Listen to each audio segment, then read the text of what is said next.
Hello guys, तो मैं Sophia personal tutor से आपके लिए केमिस्ट्री की एक और नई वीडियो के साथ में, और हम यहाँ पर अब पढ़ने वाले हैं क्वेश्चन नंबर 36। क्वेश्चन नंबर 36 अब हम यहाँ पर प्रोसीड करेंगे। और क्वेश्चन नंबर 36 की अगर हम यहाँ पर बात करें तो क्वेश्चन नंबर 36 में हमने बी वाला जो पार्ट था वो हमने कंप्लीट कर लिया था। अब हमको यहाँ पर जो उसका फर्स्ट पार्ट है यानी कि ए वाला पार्ट, उसको हमें यहाँ पर क्या करना है, कंप्लीट करना है। ठीक है, तो बी वाले पार्ट में हमने जो दो पार्ट के क्वेश्चन थे उसको कवर अप कर लिए थे। अब इसका जो ऑप्शनल क्वेश्चन है, क्वेश्चन नंबर 36 का जो ऑप्शन वाला क्वेश्चन है वो हम यहाँ पर कंप्लीट करने वाले हैं। तो CBSE का 2020 का क्वेश्चन पेपर हम यहाँ पर सॉल्व कर रहे हैं।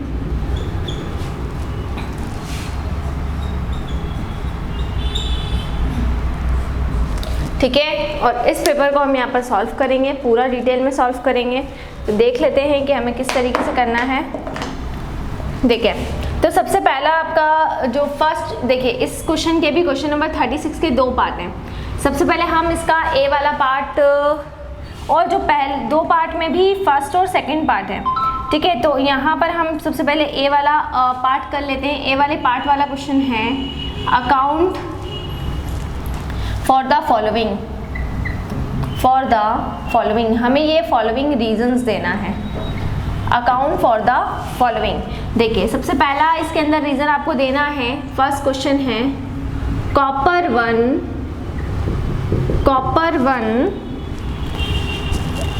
compounds are colorless,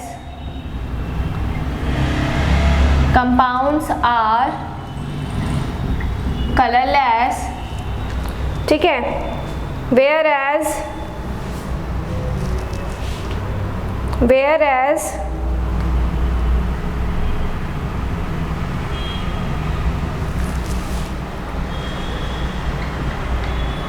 copper 2 compounds are colored। Copper 2 compounds are colored। ये आपका पहला रीजनल क्वेश्चन है जिसका रीज़न आपको बताना है कि कॉपर 1 जो होता है वो कलरलेस होता है। ठीक है, या बोल सकते हैं, सॉरी, कॉपर 1 जो होता है वो वाइट हो, बोल सकते हैं। कलरलेस हटाकर अगर वाइट करके क्वेश्चन अगर आए तो कोई दिक्कत नहीं है। तो कॉपर 1 कंपाउंड्स जो होते हैं वो कैसे होते हैं, वो वाइट होते हैं। और जो दूसरे आपके कॉपर सेकंड कंपाउंड होते हैं वो क्या होते हैं, वो कलर्ड होते हैं। तो इसका आपको रीज़न बताना है। देखिए सबसे पहले तो क्वेश्चन की जो लेंथ आपको देखना है वो उसकी मार्किंग के हिसाब से देखना है। अब ये जो हमारा क्वेश्चन है, क्वेश्चन नंबर 36, इसमें अगर इस क्वेश्चन की हम बात करें तो ये वाला जो हमारा पर्टिकुलर क्वेश्चन है ये केवल 1 मार्क का आपका है, क्योंकि इस क्वेश्चन के दो पार्ट हैं। एक हमारा फर्स्ट पार्ट है और एक हमारा सेकंड पार्ट है। तो जो आपका फर्स्ट पार्ट है वो, उसमें 3 क्वेश्चन है। फर्स्ट पार्ट में भी 3 क्वेश्चन है, तो तीनों क्वेश्चन 1-1 मार्क के हो जाएंगे। और बाकी उसके बाद जो बी वाला पार्ट है फिर वो बाकी के मार्किंग में चला जाएगा। तो आपको ये ध्यान रखना है क्वेश्चन की लेंथ कितनी रखना है। अब यहाँ पर क्योंकि 1 मार्क का ही क्वेश्चन है तो हमें जितना शॉर्ट हो सके उतना शॉर्ट में इसको लिखना है। फिर भी मैं आपको रीज़न बता देती हूँ। कलर प्रॉपर्टी जो होती है बच्चों डी ब्लॉक एलिमेंट की, वो किस वजह से होती है, जो भी डी ऑर्बिटल्स होते हैं उनमें जो भी अनपेयर्ड इलेक्ट्रॉन प्रेजेंट रहते हैं, उन अनपेयर्ड इलेक्ट्रॉन्स के अंदर ट्रांजिशन होते हैं। क्योंकि आप जानते हैं कि डी ऑर्बिटल, जब मैंने कलर प्रॉपर्टी पढ़ाया था तो उसके अंदर ये वाला कॉन्सेप्ट मैं ऑलरेडी डिटेल में पढ़ा चुकी हूँ। तो जब हम डी ब्लॉक डी ऑर्बिटल पढ़ते हैं तो डी ऑर्बिटल ऐसे सबकी एनर्जी, जो 5 ऑर्बिटल होते हैं उन सभी की एनर्जी क्या होती है, सेम होती है। लेकिन जैसे ही वो कांटेक्ट में आते हैं तो उनमें उन डी ऑर्बिटल्स के अंदर क्या होता है, जो एनर्जी लेवल होते हैं वो एनर्जी लेवल क्या हो जाते हैं, वो एनर्जी लेवल स्प्लिट हो जाते हैं। ठीक है, वो एनर्जी लेवल स्प्लिट हो जाते हैं। लोअर एनर्जी लेवल हो गया, हायर एनर्जी लेवल हो गया। तो अलग अलग तरह से वो जो एनर्जी लेवल होते हैं वो एनर्जी लेवल को स्प्लिट कर देते हैं। और वो एनर्जी लेवल जब स्प्लिट हो जाते हैं तो लोअर से हायर या हायर से लोअर के अंदर इलेक्ट्रॉन्स का क्या होता है, इलेक्ट्रॉन्स का मूवमेंट होता है। तो ये जो इलेक्ट्रॉन्स का मूवमेंट होता है लोअर एनर्जी लेवल से हायर एनर्जी लेवल या फिर हायर एनर्जी लेवल से लोअर एनर्जी लेवल। ये किसकी वजह से होता है? उनमें जो प्रेजेंट अनपेयर्ड इलेक्ट्रॉन होते हैं उन अनपेयर्ड इलेक्ट्रॉन्स की वजह से होता है। तो उन अनपेयर्ड इलेक्ट्रॉन की वजह से ये जो भी अनपेयर्ड इलेक्ट्रॉन रहते हैं ये ट्रांजिशन करते हैं फ्रॉम लोअर टू हायर और हायर टू लोअर। और जब ये ट्रांजिशन करते हैं इनमें डी ट्रांजिशन होता है तो उस वजह से कलर का फॉर्मेशन होता है। ठीक है, अब यहाँ पर हम Cu+1 की बात करते हैं। कॉपर 1 का मतलब क्या होता है? कॉपर 1 का मतलब होता है Cu+1।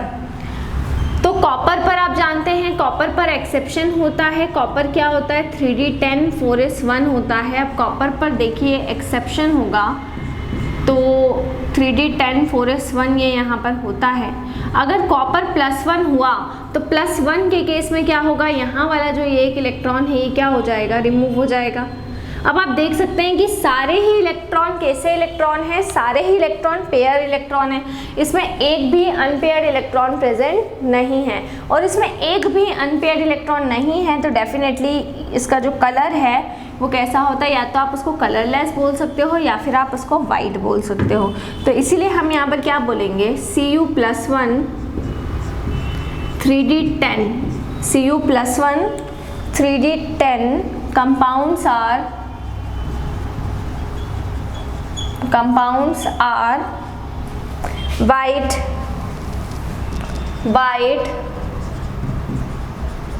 because of absence of unpaired electrons, absence of unpaired electron। किस वजह से होता है ऐसा?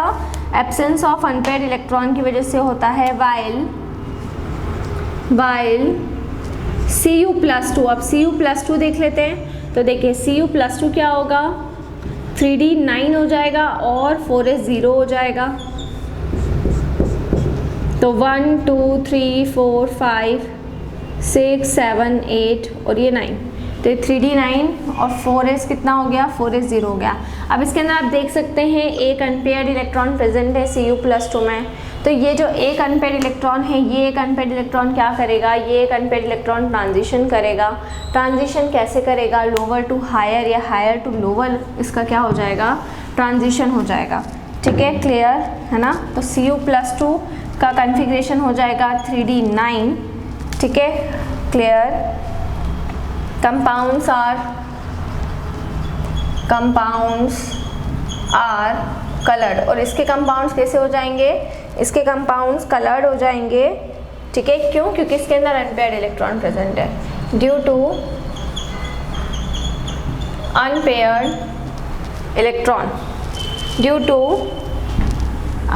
Electron shows D transition.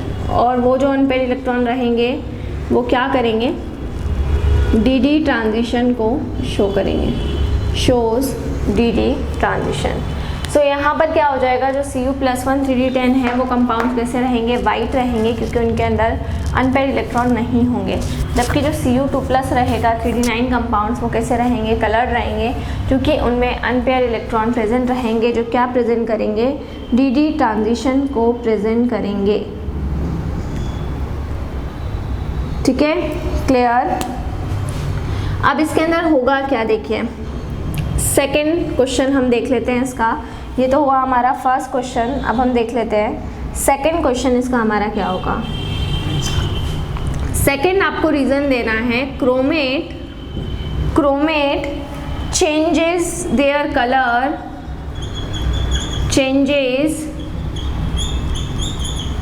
Colour, ठीक है, when capped in an acidic solution, when kept in an acidic solution।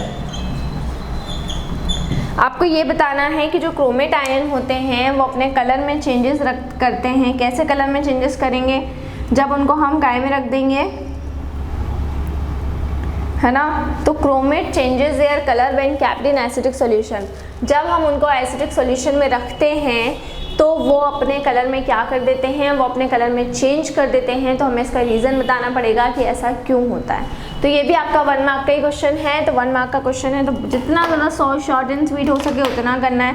अब देखिए क्रोमेट जो होता है, क्रोमेट क्या होता है बच्चों, क्रोमेट होता है CrO4 2 नेगेटिव, CrO4 2 नेगेटिव, ये होता है आपका क्रोमेट। अब ये है आपका क्रोमेट आयन CrO4 2 नेगेटिव। ये जब इसको हम एसिडिक सॉल्यूशन में रखते हैं तो ये क्रोमेट से किस में कन्वर्ट हो जाता है, डाइक्रोमेट के अंदर कन्वर्ट हो जाएगा, है ना। तो क्रोमेट से किस में कन्वर्ट हो जाएगा, डाइक्रोमेट में, जब इनको एसिडिक सॉल्यूशन में रखा जाएगा। तो क्रोमेट से डाइक्रोमेट में इसका कन्वर्जन कर देंगे। तो जैसे ही ये क्रोमेट से डाइक्रोमेट के अंदर कन्वर्ट होगा, तो क्रोमेट से डाइक्रोमेट के अंदर कन्वर्ट होने पर एसिडिक मीडियम के अंदर ये क्रोमेट से डाइक्रोमेट में क्या हो जाएगा, कन्वर्ट हो जाएगा। इस वजह से इसका जो कलर है वो चेंज हो जाएगा। सो क्रोमेट आयन होता है CrO4 2 नेगेटिव, चेंजेस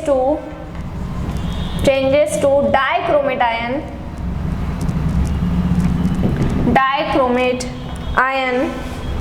ब्रैकेट में लिखना Cr2O7 2 negative ion in acidic medium. आया समझ में। सो क्रोमेट्स क्या करते हैं, अपने कलर में चेंज करते हैं जब इनको हम किस में रखते हैं, एसिडिक सॉल्यूशन के अंदर रखते हैं। तो जब भी इनको एसिडिक सॉल्यूशन के अंदर रखा जाएगा तो ये क्या करेंगे, क्रोमेट आयन से डाइक्रोमेट आयन बनाते हैं। किसके अंदर बनाते हैं, एसिडिक सॉल्यूशन के अंदर बनाते हैं। ठीक है, क्लियर। फिर तीसरा क्वेश्चन, ये भी 1 मार्क का आपका क्वेश्चन था। आप देखिए क्वेश्चन नंबर 3 देख लीजिए। Zinc,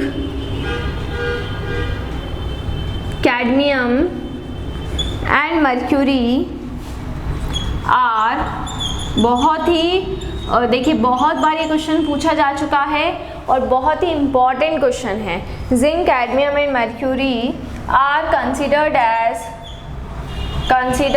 as D block element but not as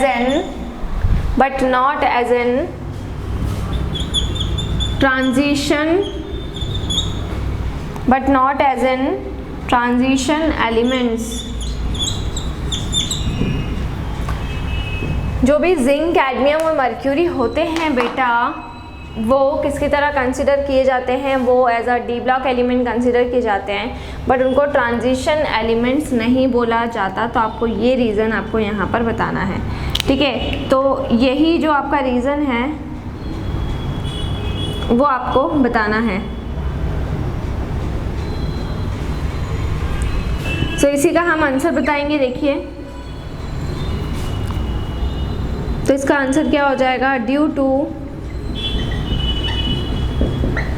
completely filled D orbitals. अब चलिए देखें, जो ट्रांजिशन एलिमेंट्स होते हैं या ट्रांजिशन मेटल्स होते हैं, देखिए वो डी ब्लॉक के एलिमेंट को ट्रांजिशन एलिमेंट्स बोलने का रीज़न 2 होते हैं। सबसे पहला रीज़न ये होता है कि ये जो होते हैं वो एस ब्लॉक और पी ब्लॉक की जो भी एलिमेंट्स होते हैं उनके बीच की जो प्रॉपर्टीज़ होती हैं उनके बीच में ट्रांजिशन शो करते हैं, इसलिए इनको ट्रांजिशन एलिमेंट्स बोला जाता है। इसके अलावा इनके अंदर वैकेंडी ऑर्बिटल या फिर क्या होते हैं, अनपेयर इलेक्ट्रॉन प्रेजेंट होते हैं। लेकिन अगर हम बात करते हैं जिंक की, हम बात करते हैं कैडमियम की, या हम बात कर रहे हैं यहाँ पर मर्क्यूरी की, जब हम इन तीनों की बात करेंगे, चाहे जिंक की बात कर रहे हो, चाहे कैडमियम की बात कर रहे हो, या फिर हम मर्क्यूरी की बात कर रहे हो, इन तीनों के ही केस में जो भी आपके डी ब्लॉक एलिमेंट हैं ये तीनों ये फुलफिल होते हैं, क्योंकि ये देखिए लास्ट में आते हैं बिल्कुल। जो हमारी 3D सीरीज़ होती है उसके सबसे लास्ट में जिंक होता है, 4D सीरीज़ के लास्ट में कैडमियम होता है और 5D सीरीज़ के लास्ट में क्या होता है, आपका मर्क्यूरी होता है। तो इस वजह से इनके जो भी शेल्स होते हैं वो पूरी तरीके से क्या होते हैं, कम्प्लीटली फिल्ड रहते हैं। तो यहाँ पर अगर हम बात करें तो ये क्या होते हैं, ये पूरी तरीके से कम्प्लीटली फिल्ड होते हैं। तो due to completely filled d orbitals in their ground state ठीक है। तो इनके पास में ना ही अनपेड इलेक्ट्रॉन प्रेजेंट होते हैं, ठीक है, और ना ही वैकेंट डी ऑर्बिटल होते हैं, है ना। तो ये कंप्लीटली फिल्ड होते हैं, है ना, स्टेट और इन ऑक्सीडाइज स्टेट। दोनों ही केस में क्या होता है, ये पूरे कंप्लीटली फिल्ड माने जाते हैं, ठीक है ना। आ रही बात समझ में? सो ये जो आपका है, ये आपके फर्स्ट पार्ट के जो ऊपर वाला जो क्वेश्चन था उसका फर्स्ट पार्ट के 3 क्वेश्चन आपके हुए। अब इसके बाद में इसका बी वाला पार्ट भी मैं आपको बता दे रही हूँ कि इसका बी वाला पार्ट क्या होगा, ठीक है। तो इसका बी वाला पार्ट भी हम देख लेते हैं। तो मैंने ए वाला पार्ट करवाया, अब बी वाला पार्ट का क्या क्वेश्चन है वो भी हम सॉल्व कर लेते हैं।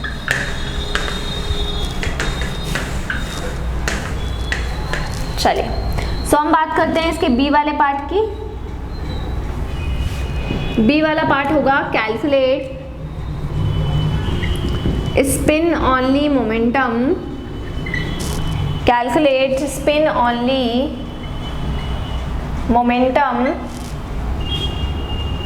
spin only momentum of CO3 plus by writing the electronic configuration, by writing the electronic configuration।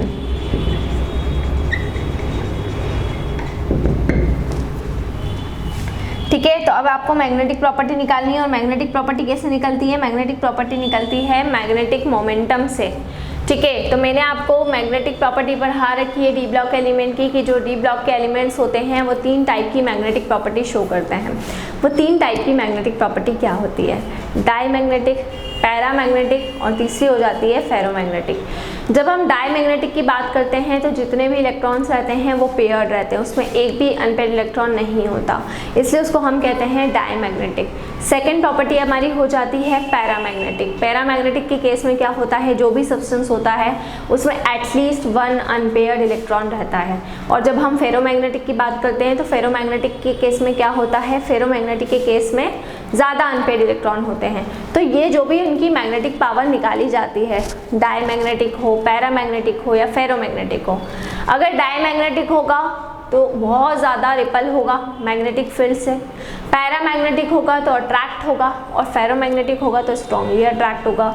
लेकिन ये पूरा जो कॉन्सेप्ट हम निकालते हैं, ये पूरा के पूरा कॉन्सेप्ट हम कैसे निकालते हैं, उसके मैग्नेटिक मोमेंटम से निकालते हैं। तो मैग्नेटिक मोमेंटम को जब हम कैलकुलेट करते हैं, ठीक है, तो वो निकालने का फॉर्मूला, स्पिन ऑनली मोमेंटम निकालने का जो फॉर्मूला होता है वो फॉर्मूला होता है स्पिन ऑनली मोमेंटम। इसको निकालने का जो फॉर्मूला होता है वो हो जाएगा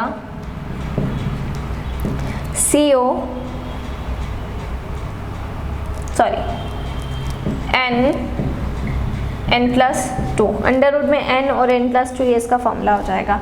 अब इस फॉर्मूले में वैल्यू रखने के पहले हम CO का कन्फिग्रेशन लिख लेते हैं। पहले तो CO हो जाता है आपका कोबाल्ट, 18 तक का कन्फिग्रेशन हमने ऑर्गन लिख दिया है, और 18 के बाद में 3D कितना हो जाएगा, 18 के बाद में 3D 7 हो जाएगा, और 4s कितना हो जाएगा, 4s 2 20 मैंगनीज आयरन कोबाल्ट, हाँ 7।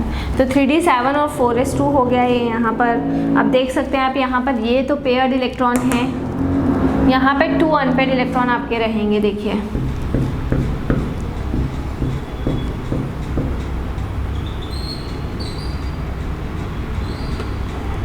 1 2 3 4 5 3 अनपेयर्ड इलेक्ट्रॉन है। तो 3 अनपेयर्ड इलेक्ट्रॉन है। अब इस फॉर्मूले में हम n की जगह पे क्या रख देंगे, n का मतलब होता है नंबर ऑफ अनपेयर्ड इलेक्ट्रॉन्स। तो n की जगह पे बच्चों हम रख देंगे यहाँ पर 3, तो 3+2, तो ये आपका हो जाएगा √15, ठीक है। तो √15 होता है 3.92 बोहर मैग्नेटॉन। तो ये मैग्नेटिक मोमेंटम हो गया।